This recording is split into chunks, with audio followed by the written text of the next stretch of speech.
New fragrances I got in PR and what I feel about them. Some of these are really interesting. I have to start off with this one because I think this is the coolest brand ever. I don't know if you guys have ever heard of Discotheque, but their whole branding is kind of like inspired by disco, but in a very cool, clean way. And this scent is called Next to Me or Nothing. Guys, oh my gosh, I love this. I love this so much. I don't know if you know this, but I am a sucker for a musky skin scent, and this one is so sexy.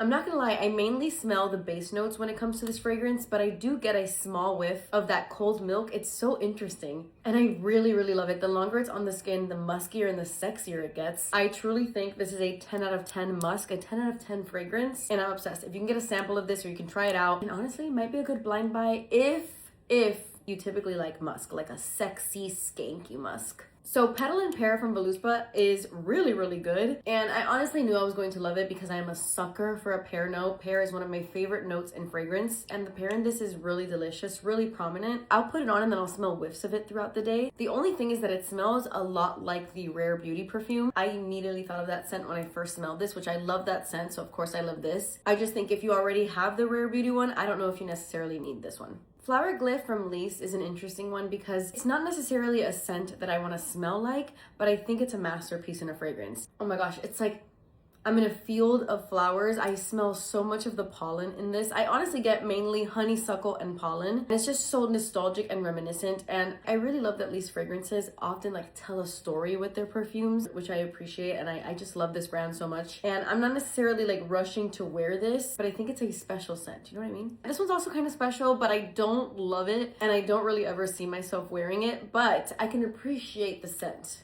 Like, I totally see where they were going. This is a collab between Johnny and Vinny's Italian. I don't know if they're like a pizza place. I don't know anything about Johnny and Vinny, but it's a collab with Le Monde Gourmand, and this is Tomate Bébé. It's a very, very clean green scent. Like, I definitely smell the peppers and the tomato basil and all of that, but I also smell something really fresh and clean as well once it starts to sit on the skin. Like at first you get straight up green bell pepper, but as it wears it gets very, very clean. Almost smells like you freshly cleaned your kitchen. I can't explain it. Don't really love it, but I respect it and I get it. Okay, I don't know if you guys know this, but Let Us last launch Velvet Ganache blew me away. One of my favorite chocolate scents ever. I love it so much. I want it in a candle so freaking bad.